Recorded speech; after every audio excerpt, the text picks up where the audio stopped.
What would change if your next breakthrough grew in silence, rooted deep, hidden from the wind, nourished by patience, until it became too strong to be knocked over by anyone's opinion? Perhaps you've sensed this already. The loudest rooms often produce the thinnest results.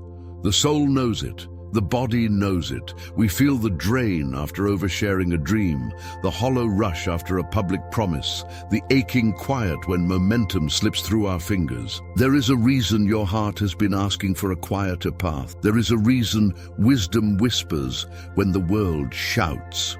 If you've been exhausted by noise, you're not weak. You're wise enough to notice what noise steals. It steals focus, pulling your attention into comparison and applause. It steals energy, funneling your best hours into explaining rather than building. It steals safety, pushing your nervous system into guard dog mode when what you actually need is a steady craftsman's calm. You haven't failed. You've simply been trying to grow a vineyard under stadium lights. The light felt affirming, yes, but vines prefer dawn. Soft, consistent, unhurried. Ancient wisdom understands this biology. Proverbs dignifies the quiet worker who stores strength out of sight. Ecclesiastes reminds us that seasons exist for a reason, and that timing is part of truth. Spirituality, then, is not an escape from reality. It is the art of aligning the inner life with the rhythm that produces real fruit. Emotional neuroscience agrees. The dopamine spike from announcing goals feels like progress, but the prefrontal cortex is strengthened by private repeated action, the kind that rewires pathways slowly, like water carving stone. When you move in silence, you reduce cognitive load, tame the amygdala's urgency, and free your mind to design without the background noise of other people's expectations. Quiet is not hiding. Quiet is incubation. Quiet is not fear. Quiet is focus. Quiet doesn't make you small. It makes your roots deep.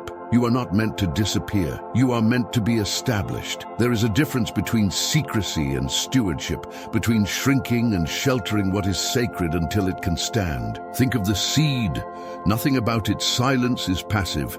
Everything about its silence is purposeful, absorbing, expanding, assembling. In the dark, it is not dying. In the dark, it is deciding what it will become. You may have learned to equate visibility with value, to treat constant updates as proof of momentum, but visibility can be a fog.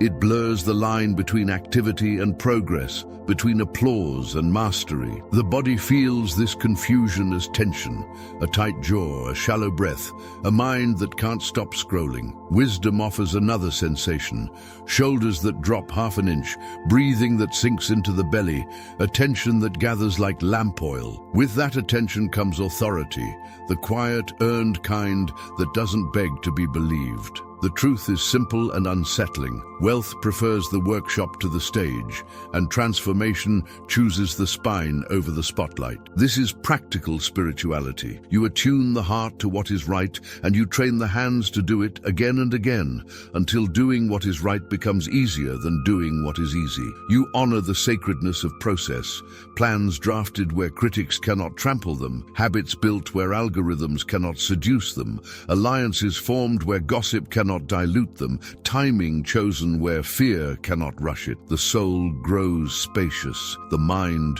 grows orderly. The calendar becomes a covenant, not a cage.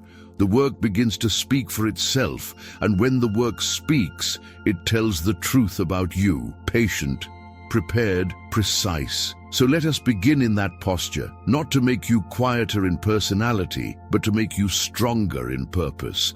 Let us trade urgency for cadence, noise for nourishment, performance for practice. Let your inner world become a sanctuary where wisdom sits at the head of the table, and your emotions are guests, heard and guided, not shamed or silenced. If you are ready, bring your weary attention here, to this breath, to this moment, to this path where wealth grows like a tree, roots first, fruit later. And when the fruit arrives, it will not be fragile. It will be yours, honest, durable, and alive. There is a quiet fatigue that follows a loud declaration. You feel the small leak in your chest after telling everyone what you intend to build. You feel the mind scatter as if your attention were a flock, startled by applause. The day ends, and you notice that the plan is thinner than it was that morning. This is not weakness. This is the cost of premature exposure. Energy leaves the body through words that were meant to be breath for the fire, not smoke for the crowd. What you are sensing is simple. Wasted energy from announcing goals and the slow loss of momentum that follows. The ache is real because the dream is real, and something in you knows that it deserves better shelter than the noise can offer. Many of us were taught that speaking about a goal makes it real. The idea feels empowering for a moment, yet it can steal the very pressure that pushes roots down. Emotional neuroscience helps us see why. The brain releases reward signals when we imagine the finish line and describe it. The body feels as if progress occurred, and the nervous system relaxes before the work has taken shape. The amygdala quiets not because the storm has passed, but because it has been lulled by attention. The prefrontal cortex, which loves plans and sequences, loses some of its urgency. We confuse vocabulary with victory, visibility with velocity, and our craft pays the price. This is why so many beginnings glow and then fade. The glow belongs to words. The fruit belongs to work. Ancient wisdom has always respected the power of concealment. Proverbs chapter 12, verse 23 honors the prudent who keep knowledge close until it is useful. Ecclesiastes chapter 3, verse 7 remembers a time to be silent and a time to speak. The point is not secrecy for secrecy's sake. The point is timing. When progress is concealed until it is durable, it grows faster because it is not required to survive constant handling. The roots do not have to answer every question. The seed does not have to explain why it is not yet a tree. Protected from the pull of premature validation, the work can harden in peace. Strategic quiet is not a personality trait. It is a design choice. It is the decision to let the plan live where camera flashes cannot reach it. Diligent planning joins it like a steady companion, sketching lines in a private room, setting milestones that the body can actually keep, shaping the next step with kindness and precision. Many builders move in seasons rather than exhibitions. They think in quarters rather than crowds. They write plans that belong to the calendar and to conscience, not to a comment section. In these rooms, the air is heavy with purpose and light with pressure. The mind hears itself again. The hands remember what they know. There is another habit you may recognize in people whose outcomes you admire. They share only what has become a deliverable. The progress is not a promise. It is an artifact, a page, a prototype, a service completed, a result that can stand without the scaffolding of explanation. When the work appears, it does not beg to be believed. It has edges, it has weight, it has a quiet authority that cannot be faked because it has already been paid for. This is how visibility becomes clean rather than draining. Fewer words, clearer fruit. Some keep a small record that no one else will see, not a gallery of trophies, but a ledger of small completions. A silent wins journal written at the edges of the day. It holds the weight of one focused hour, one refined paragraph, one clarified metric, one honest correction. There is no performance in it, only witness. The nervous system learns that progress is safe in private. The heart learns that worth is not on trial. Over time, the ledger becomes a spine. It does not shout, it holds. You may notice another pattern among people who build dependable things. They resist the urge to announce during the fragile phase. They let the first version exist in a workshop, the second version face a small room, and the third version face the light. By the third iteration, the idea has earned a thicker skin. Feedback does not bruise as easily. Adjustments are cleaner because the shape is clearer. This is not superstition. This is craft metabolism. It moves ideas from breath to bone without asking them to perform too soon. Imagine the architect who draws underground. The blueprint spreads across a table where no crowd can gather. Lines are revised in low light. Notes travel along the margin like whispered prayers. Nothing stands yet. And yet the city is already changing in that hidden room. The foundation is poured where it cannot be praised. Concrete sets in the dark while the neighborhood sleeps. No celebration can accelerate curing. Only time can. When the morning comes and the first brick rises, it rises on quiet decisions that no one will ever applaud. And still, that is the strongest applause a builder will ever know. When the blueprint is sheltered, the body changes its weather. Breath grows steadier, shoulders lower, the jaw softens. Sleep returns like a guest who trusts the house. The mind feels less scattered and more gathered. The heart becomes less reactive and more responsive. You begin to notice a new kind of confidence, the kind that does not ask permission to exist. It is not arrogant, it is attentive. It listens for the right moment, and when that moment arrives, the words are few and the results are many. This is dignity in motion. None of this is hiding who you are. It is honoring who you are becoming. The seed is not ashamed because it is underground. It is busy. It is absorbing and arranging. It is deciding how strong the future trunk must be to carry the fruit that will come. Planting season often looks poor, right before the richest harvest. That is because value is accumulating where eyes cannot go. And in that hidden accumulation, the soul learns to love the work again. If the dream has felt fragile under bright lights, there is nothing wrong with you. You are learning the difference between noise and nourishment. You are remembering that real progress prefers rooms where the heart can hear itself, where the calendar does not panic, where plans are not interrupted by commentary. Strategic, quiet, and diligent planning work together like two hands at one table. One guards the flame, the other shapes the clay. The result is not a secret life. The result is a strong life that can hold what is coming. A gentle question can meet you here. Where would your momentum recover if your plan lived in a smaller room until it could stand in any room? There is a rhythm that wealth understands long before the numbers show it. It is quiet, almost shy, the kind of rhythm you notice only after the room has calmed down and the body has exhaled. In that hush, you can hear a soft click inside your day, a steady tick like a metronome in a musician's ear. It does not chase drama. It does not need applause. It keeps time, and the work keeps faith with the time. Many people try to sprint their way to transformation, burning bright and fading fast, but the ledger that outlasts the noise is written one careful line at a time. It is slow enough for the heart to trust and consistent enough for the mind to build upon. This is the hidden economy of invisible discipline, and it begins with the smallest margins that most overlook. There is a pain that comes from inconsistency, a pain that is both personal and practical. You know it in the shoulders that rise when you think about yesterday's promises, in the breath that shortens when the calendar opens and reveals a pattern that never quite becomes a pattern. You can feel the start and stop inside your nervous system like a car lurching through traffic. 1 week on fire, the next week in ashes. The soul begins to expect disappointment, and the body learns to brace for it. Not because you lack strength, but because the method starves your strength of oxygen. Heroic bursts feel impressive, yet they drain the very stability that real progress requires. The wise path is gentler and stronger at once.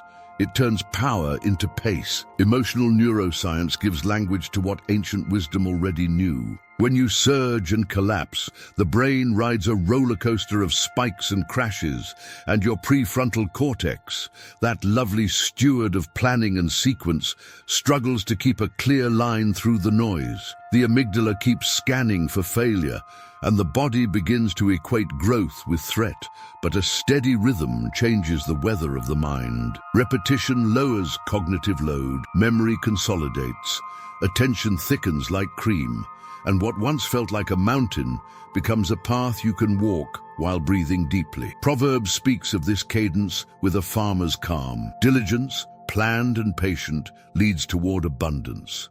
Hastiness, shiny and frantic, tends to lack. The text names it simply, and the nervous system confirms it quietly. Invisible discipline does not announce itself, because it does not need to. It proves itself in the ledger, where inputs are honored more than outcomes, because inputs are the part of reality your hands can touch. The numbers that show up at the end are fruit, and fruit has a season. You can sense this shift in your posture the moment you stop measuring your worth by yesterday's harvest and start measuring your courage by today's seeds. The shoulders settle, the jaw softens. Sleep returns as if the house has become safe again. A person who lives this way is not chasing a finish line. They are walking with a rhythm, and the rhythm carries them farther than adrenaline ever could. There is often a simple ritual in lives that compound outcomes. An hour gathers itself each day like a pool that fills from an unseen spring. It is not an hour of heroics. It is an hour of alignment, where your plan and your presence share the same room and do not rush each other. In that hour, the craft advances by a measure you can feel in your hands. Words sharpen and take their places. Systems settle into their grooves. Decisions become cleaner because the noise has no invitation to sit at the table. Wealth, in its deepest sense, loves this kind of hour. It knows that results built from calm attention resist erosion. Another pattern often appears alongside that hour. The flow of resources runs along automatic channels rather than emotional ones. There is wisdom in removing the daily debate that turns progress into negotiation. The decisions you used to make with a tired brain at the end of a long day are now safeguarded by simple pathways that move on time. What would have been a tug of war becomes a quiet transfer, and the quiet transfer becomes a habit, and the habit becomes a story the future can trust. Nothing flashy, nothing to post about, and yet the ground under your feet thickens. Some keep a weekly page where they witness their inputs with honesty and kindness, not a tribunal, a witness stand. What did I bring to the day? What did the day return to me? The lines on that page are small, but they are not trivial. They are the real currency of change. When the mind knows it will be asked for one line of proof rather than a grand performance, it relaxes into consistency. It discovers that doing the right thing in small ways is not only possible, it is pleasant. The page does not celebrate outcomes you cannot control. It honors the work you can control and trusts time with the rest. In that trust, the nervous system relearns safety, safe enough to try again tomorrow, safe enough to try again the day after that. There is a reason small margins defeat big bursts over time. Bursts exhaust recovery. Margins preserve it. Bursts train you to love intensity more than integrity. Margins train you to love integrity until it grows into intensity of another kind. The kind that feels like a river carving a canyon while the sky looks on in silence. Bursts lean on mood and weather and external attention. Margins lean on meaning and rhythm and quiet internal agreements that do not depend on anyone watching. One way begs to be believed, the other way simply becomes believable. Invisible discipline wears humility like a well-cut coat. It fits close to the body and does not snag on the world. You will notice it in artisans who seem light and steady at once, in leaders who move a project forward without stirring dust, in mothers and fathers who build sturdy households without a parade. They are not trying to impress, they are trying to steward. The results arrive on their own schedule and tell a simple truth. Consistency is slower than fantasy and more generous than fantasy. It takes longer to show, and then it refuses to leave. The metronome is a clean image for this life. It does not raise its voice. It does not change its mind. It taps the same tempo again and again, and an entire orchestra learns to breathe with it. Drums obey it, strings obey it, horns rise and fall by it. The conductor lifts a hand, and the room responds as one body to one quiet pulse. You can almost hear wealth doing the same, not in frenzy, in fidelity, not in drama, in duration. The song you are writing with your days does not need to be loud to be beautiful. It needs to be true, and truth loves time. When you honor these small cadences, the soul begins to distinguish between effort and strain. Effort strengthens, strain frays. Effort opens the chest and invites breath to deepen. Strain tightens the throat and shortens the fuse. Effort asks for presence. Strain begs for escape. Invisible discipline lives in effort and refuses the theatrics of strain. By living there, you cut a path that you can keep, and keeping a path is how a life becomes a garden rather than a string of fireworks that disappear into smoke. There is a tenderness in this way of building because it respects how humans actually change, not through shame, through rhythm, not through panic, through pacing, not through grand declarations, through daily fidelity to what matters. Proverbs repeats its lesson with a farmer's patience. Steady planning leads to plenty. Illusions of speed breed loss. The body, listening quietly, nods along. The heart, no longer bullied, begins to trust its own steps again. And the mind, finally, has the room to think long thoughts without fear of collapse. A gentle question can meet you here. What is the small, repeatable margin that would quietly alter your trajectory over the next 90 days? There is a crisp honesty in the way a seed lives. It asks for earth, for darkness, for patience. It asks for water that leaves no headline, for time that cannot be hurried by applause. In the beginning, there is nothing to show. There is only the quiet swelling of what will be, the hidden splitting of husk, the first tremor of a root searching for anchor. Many lives never know this dignity because the pressure to appear successful arrives before the strength to be successful. The image is polished while the substance is still fragile. The signal grows louder than the soil. The soul grows tired of pretending before the work has even had a chance to breathe. Lifestyle creep feels like comfort, but behaves like erosion. It starts as a reward for effort and becomes a requirement to feel okay. Rooms get larger and margins get smaller. Clothes carry more logo than warmth. Devices multiply while attention divides. The body registers a thin anxiety that does not leave after the purchase is unboxed. It lingers because what was meant to serve has taken a seat at the table and now demands to be fed. This is not a lecture against beauty or celebration. It is a gentle naming of the moment when symbols steal from seeds. Ancient wisdom speaks with a steady voice here. A quick inheritance at the beginning rarely ends in blessing at the end.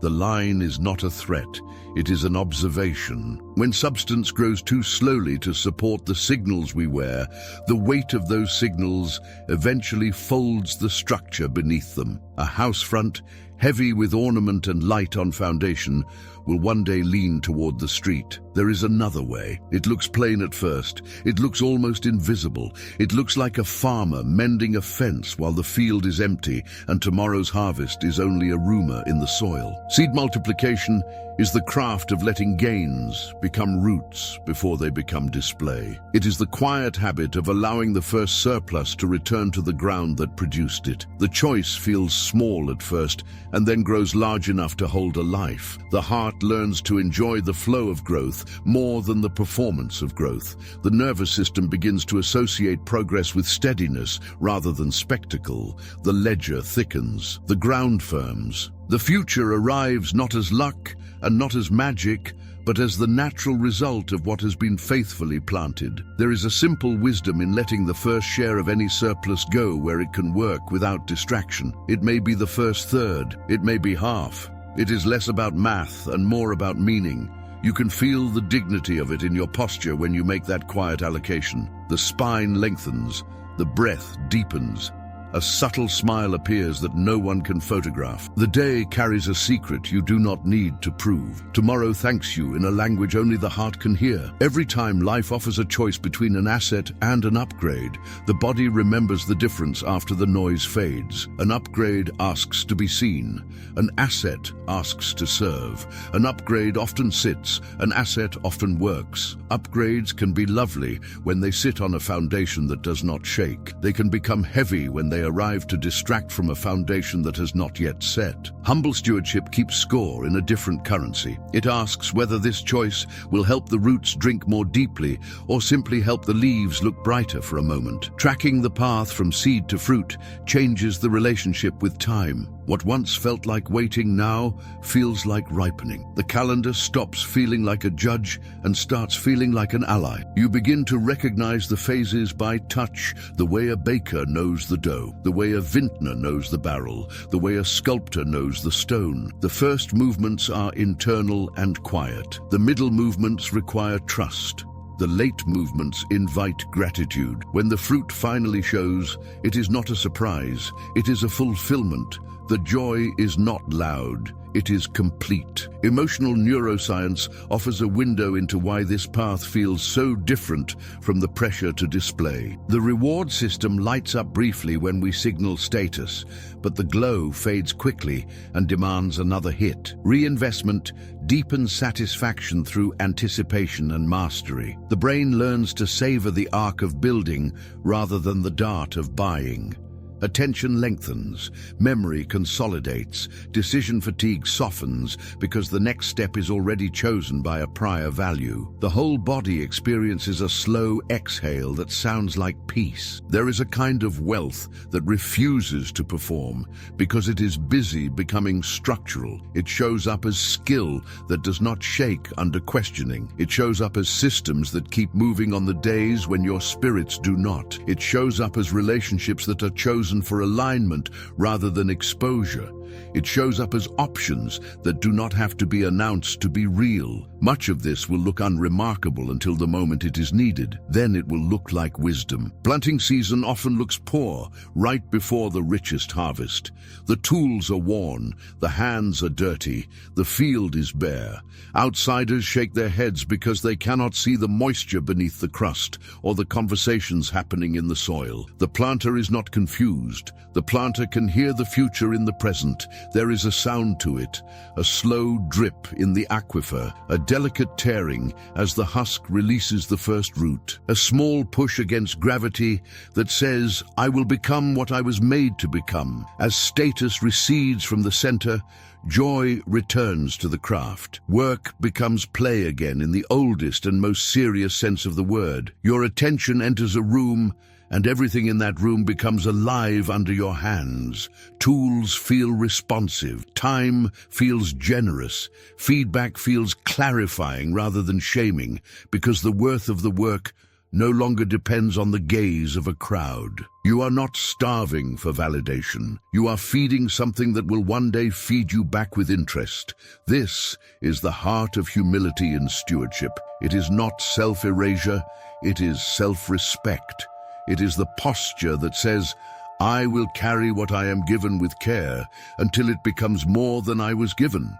I will treat progress like a garden rather than a performance. I will let quiet be my ally and time be my teacher. When the moment to celebrate arrives, the celebration will be clean because nothing false was needed to prop it up. A gentle question can meet you here. Where could seed time look quiet so that harvest time can speak for itself? There is a certain tiredness that does not come from work.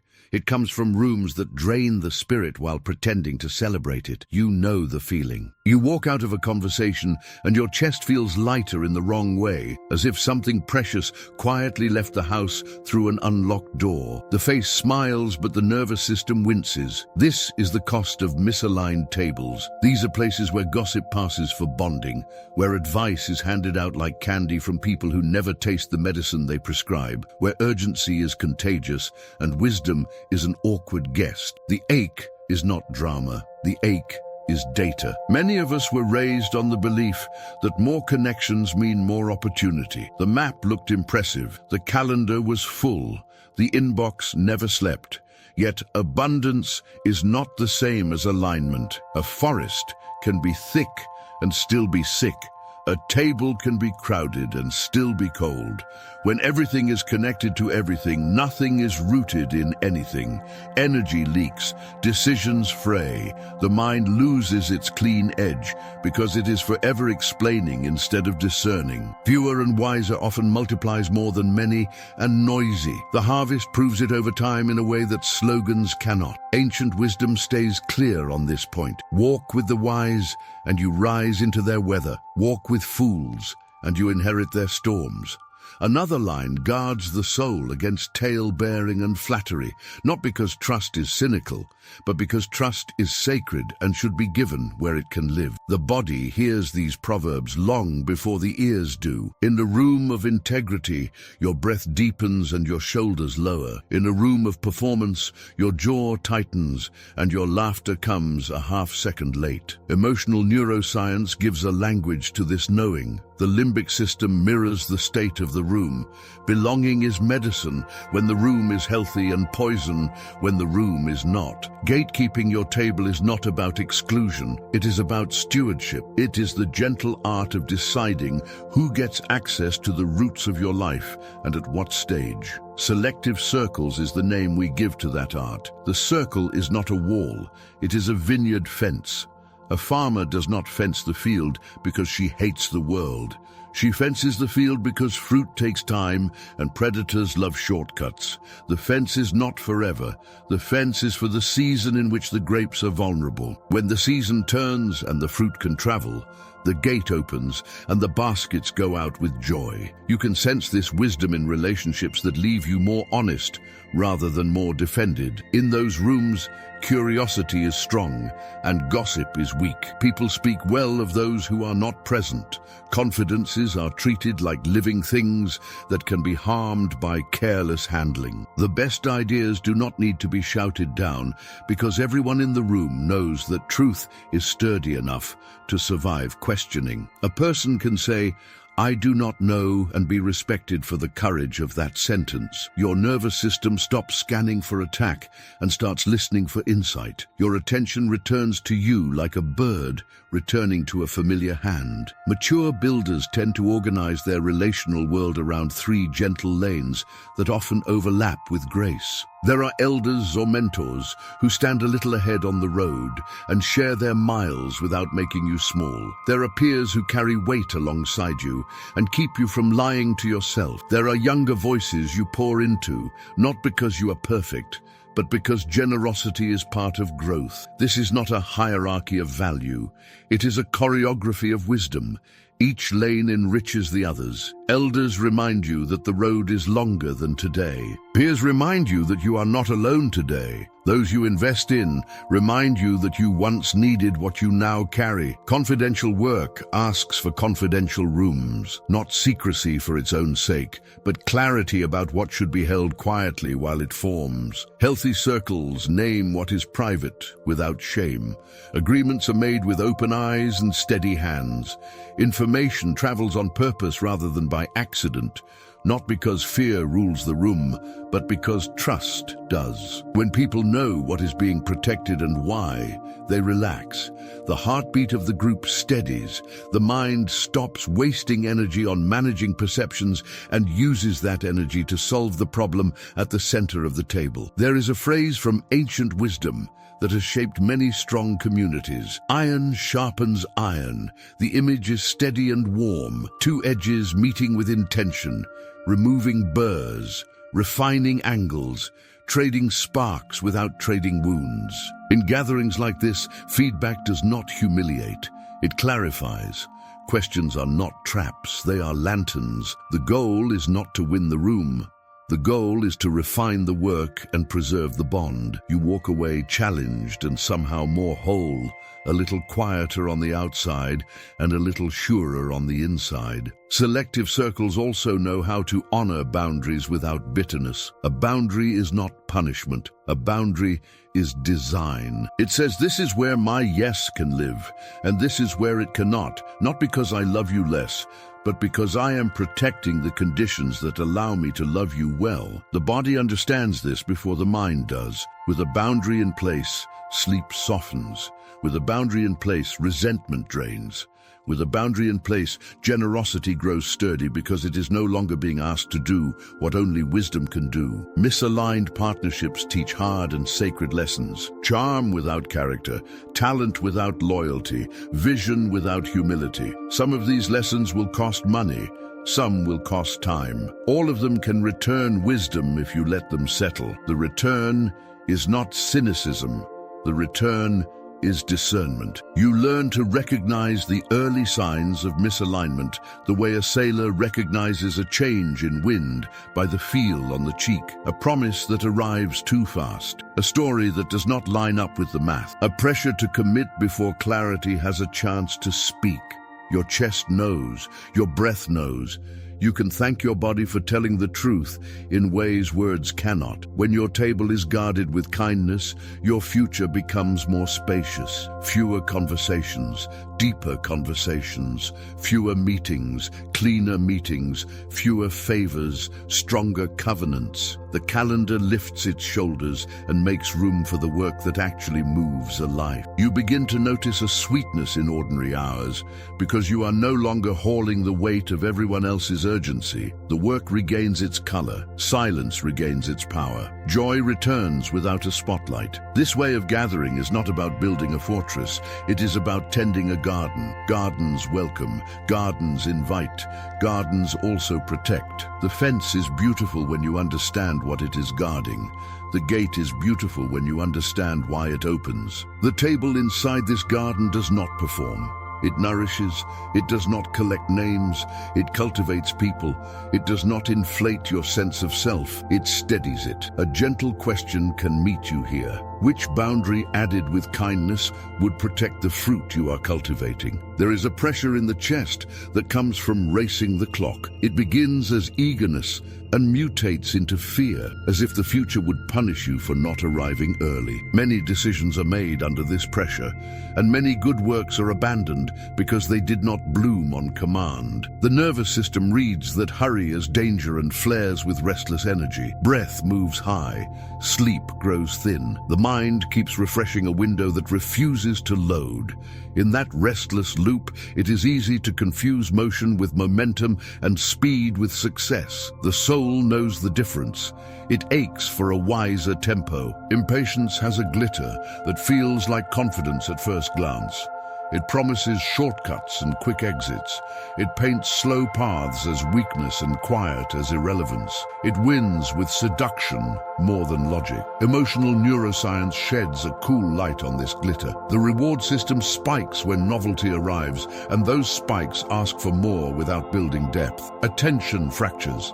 Memory struggles to consolidate. The prefrontal cortex cannot plan cleanly because the storm never passes. A life becomes a sequence of reactions instead of a design. The very part of you that longs to create something durable is forced to live in survival mode, and survival mode is a poor architect. Ancient wisdom has always honored time as a covenant rather than a competitor. Ecclesiastes chapter 3 verse 1 names a season for every purpose under heaven. It does not say every purpose should be achieved in every season. It says purpose has a rhythm that must be recognized and respected. Proverbs chapter 22 verse 29 shows the dignified worker who stands before kings because his work has matured. The text does not glorify delay, it glorifies readiness. To be ready is not to be lucky. To be ready is to be aligned with time. The calendar of kings is a way of seeing that restores sanity to growth. It trusts that different seeds ripen at different tempos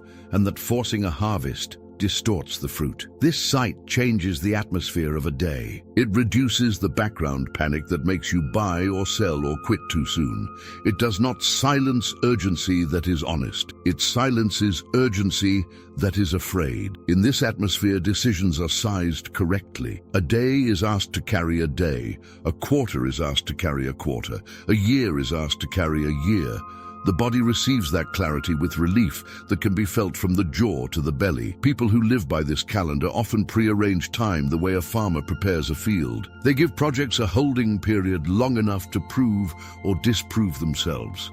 They let ideas remain in the ground long enough to root, rather than dragging them up for inspection every hour. They create quiet windows in which no drastic change is allowed, not because change is evil, but because stability is a nutrient. In those windows, the work learns to breathe on its own. The anxiety that once drove constant tinkering releases its grip because it has been given a structure kinder than adrenaline. There is a strength that comes from honoring review at a humane cadence. Some gather at the end of each quarter for a sober look at the seeds that lag. They do not shame the slow. They listen for why.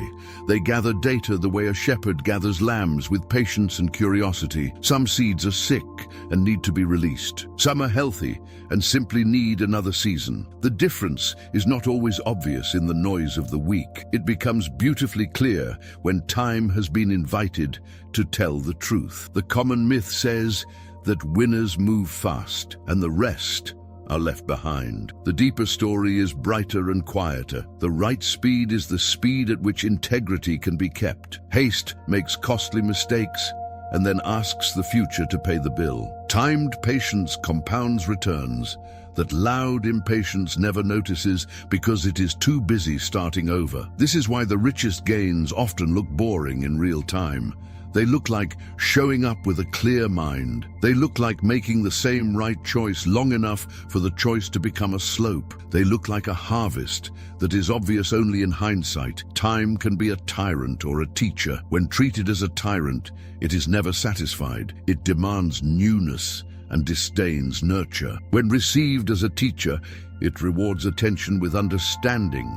It does not flatter, it mentors. The nervous system thrives under this teacher. Baseline arousal drops, focus steadies, creativity lifts because it is no longer gasping for air. The heart discovers it can love a process that once felt suffocating because the process no longer shames it for being human. Gold offers a faithful picture. Fire refines what is mixed.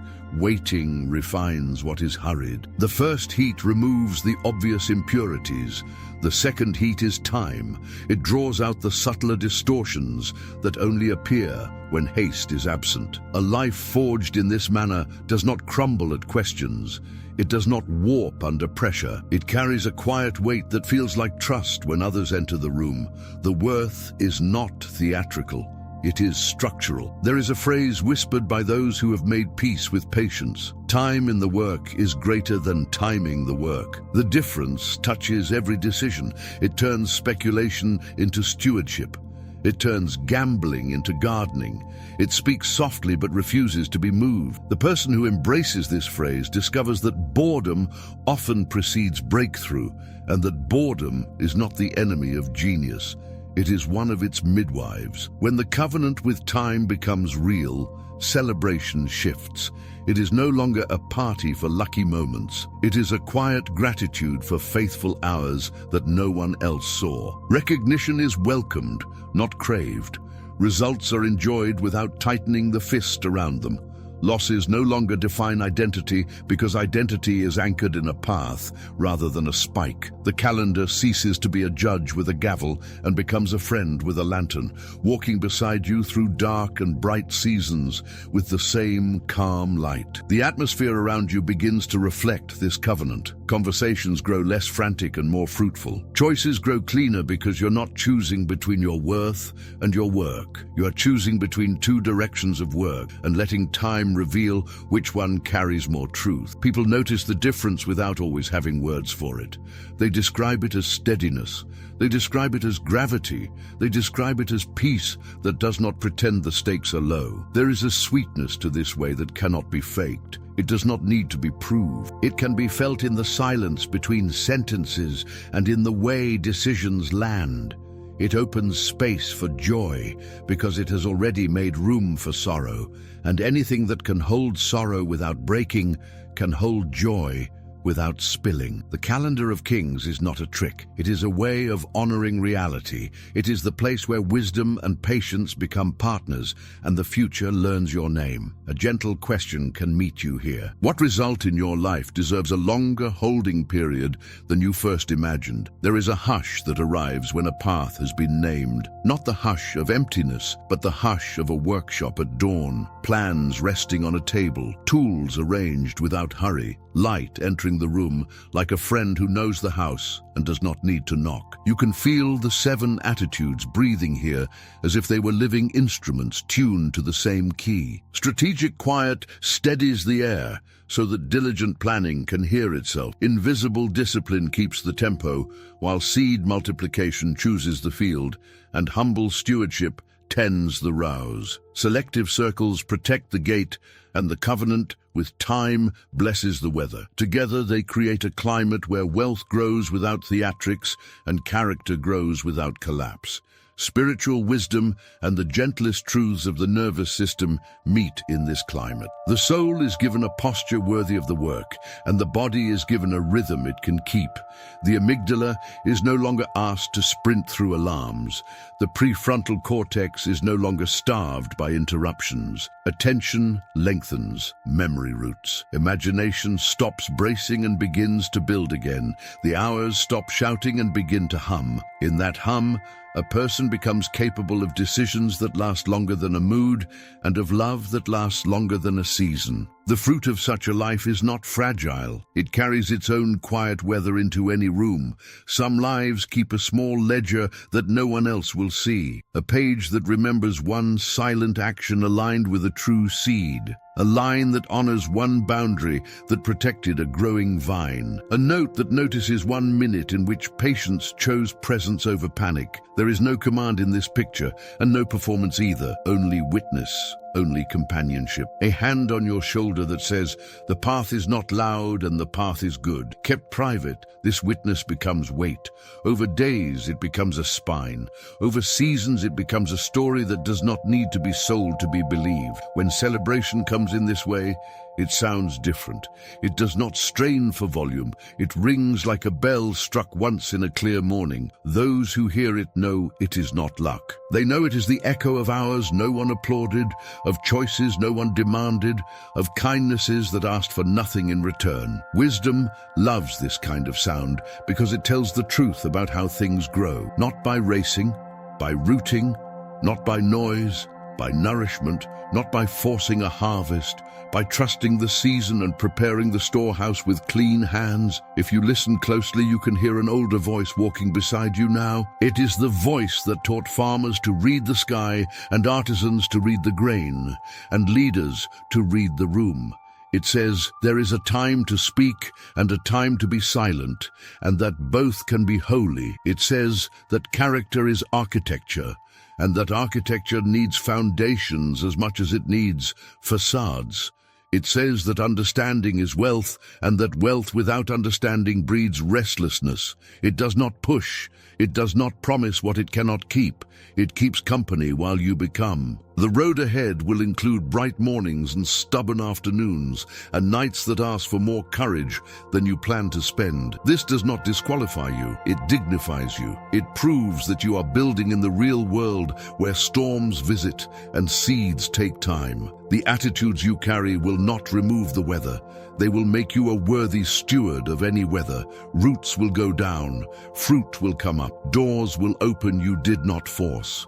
Doors will close that would have robbed you. Peace will become practical rather than poetic. The work will begin to speak for itself in a language even your critics can understand. Let the room be quiet for a breath. Let your shoulders lower by a fraction. Let the next hour be simple and honest and free of theater. If a life can sound like music, this is its key. A low, steady note that everything else can tune to. And when the note holds, the song holds. And when the song holds, a future arrives that feels like home. A gentle question can meet you here. What single quiet agreement with yourself will help the roots of your life drink more deeply in the days ahead?